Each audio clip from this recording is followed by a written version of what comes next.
Le cancer du péritoine est une maladie relativement rare touchant la membrane entourant les organes de l'abdomen. Il peut apparaître spontanément, cancer primaire, ou être lié à la prolifération de métastases issues d'un autre cancer, cancer secondaire. Les symptômes ne sont pas spécifiques et il est souvent détecté de manière fortuite, lors d'un examen d'imagerie. Le traitement repose essentiellement sur la chimiothérapie. Qu'est-ce que le cancer du péritoine ? Le cancer du péritoine est une maladie dans laquelle des cellules cancéreuses envahissent la très fine membrane recouvrant les viscères, tubes digestifs, rate, reins, etc. et la paroi de l'abdomen. Il existe deux principaux types de cancers touchant le péritoine. La carcinose péritonéale primitive qui se développe spontanément sur le péritoine, on parle de cancer primitif. La carcinose péritonéale secondaire qui est liée au développement de métastases provenant d'un cancer touchant un organe de l'abdomen, foie, ovaire, testicules, etc. Parenthèse fermante. Les cancers primitifs sont relativement rares, ce qui en fait une maladie peu connue et parfois mal prise en charge. Les cancers secondaires sont en revanche plus fréquents.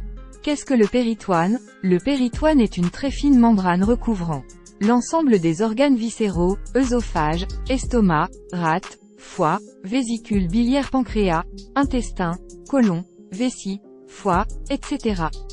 On parle de péritoine viscéral. La face interne de la paroi de l'abdomen, sous la peau du ventre, du dos, des flancs, etc. On parle de péritoine pariétal. Ces deux feuillets sont constitués d'une couche simple de cellules dites épithéliales, qui est continue et qui délimite un espace virtuel appelé cavité péritonéale. On dit virtuel, car son volume est nul. Le péritoine a plusieurs fonctions. Maintien des organes à leur place malgré les mouvements de l'individu et la gravité. Support pour les vaisseaux et les nerfs reliés aux différents organes. Lubrification de la surface des viscères de manière permettant qu'ils puissent glisser les uns par rapport aux autres. Le liquide de lubrification est appelé liquide péritonéal. Quels sont les principaux types de cancer du péritoine ? Le carcinome péritonéal primitif, c'est une des formes les plus fréquentes de cancer du péritoine. Il est caractérisé par la dissémination de cellules cancéreuses sur une partie ou sur l'ensemble du péritoine. La carcinose péritonéale, ou carcinome péritonéal, est un adénocarcinome qui se définit par l'envahissement du péritoine par des tumeurs malignes provenant d'un cancer primaire, côlon, foie, ovaire, etc. Parenthèse fermante. On parle de cancer secondaire. Il est lié à la migration dans l'abdomen de cellules cancéreuses soit par voie sanguine, soit par voie ganglionnaire.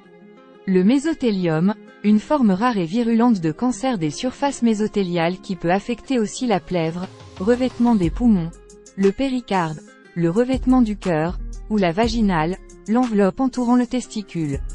Le pseudomyxome péritonéal, ou maladie gélatineuse du péritoine ou encore acide gélatineuse du péritoine, qui est une tumeur parfois maligne, parfois bénigne. Quelles sont les causes du cancer du péritoine ? Cause des cancers primaires du péritoine. Selon un certain nombre d'études, l'amiante pourrait être un facteur de risque de mésothéliome péritonéal. Pour le reste, les facteurs de risque de cancer du péritoine primaire ne sont à ce jour pas encore élucidés. Il semblerait que certains facteurs génétiques et certains troubles héréditaires jouent un rôle dans l'apparition d'un cancer du péritoine. Mais à l'heure actuelle, il n'existe pas de consensus scientifique.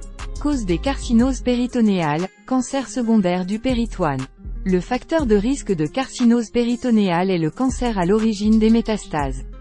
Cancer de l'estomac, cancer des intestins, cancer du rein, cancer du foie, cancer de la vésicule biliaire, cancer du pancréas, cancer de la rate, cancer de l'urétère. Quels sont les symptômes du cancer du péritoine ? Les symptômes d'un cancer du péritoine sont parfois difficiles à repérer. En effet, ils sont soit peu spécifiques, soit évocateurs d'un problème bénin. On retrouve parmi ces symptômes des douleurs abdominales, une hernie, une occlusion intestinale, une ascite, accumulation de liquide dans la cavité péritonéale, entraînant un gonflement de l'abdomen, des troubles digestifs tels que nausées, vomissements, une perte de poids, de la fatigue, de la fièvre. Le diagnostic du cancer du péritoine se fait donc généralement de manière fortuite. En effet, c'est souvent à l'occasion d'un examen d'imagerie pour un problème lié aux douleurs abdominales et aux troubles digestifs que le cancer du péritoine est découvert. Un examen de radiographie, une IRM ou un scanner permettront ensuite de déterminer la forme des lésions, leur nombre, leur taille. Une biopsie peut être réalisée sous cœlioscopie pour analyser la nature de ces lésions. Il s'agit de prélever quelques cellules et de les analyser au microscope, examen anatomopathologique, pour savoir si elles sont ou non cancéreuses.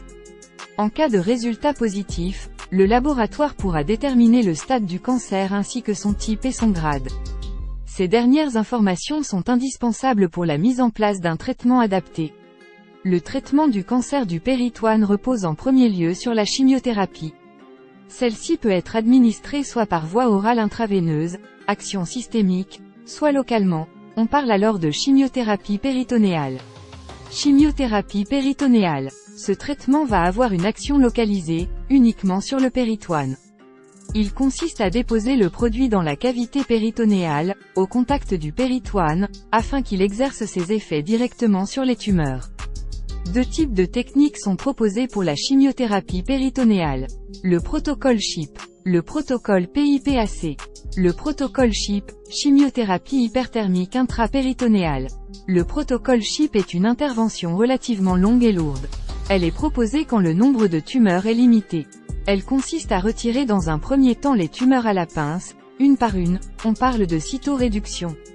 Puis, pour s'assurer de la suppression totale des tumeurs, celles qui sont invisibles à l'œil nu ou qui auraient été oubliées, le chirurgien dépose une dose de chimiothérapie directement dans l'abdomen. Celui-ci est préalablement chauffé à 42 ou 43 degrés Celsius, puis le produit va agir entre 1h et 1h30. Ensuite on rince et on referme l'abdomen. C'est une opération qui est très fatigante pour les patients qui sont généralement affaiblis par la chimio administrée par voie orale ou intraveineuse. La reprise des séances de chimio par voie intraveineuse se fait généralement 45 à 60 jours après l'intervention. Le protocole PIPAC, chimiothérapie intrapéritonéale pressurisée par aérosol. Il est moins invasif que le protocole CHIP, car réalisé sous cœlioscopie, petite incision pour introduire une caméra et des ustensiles.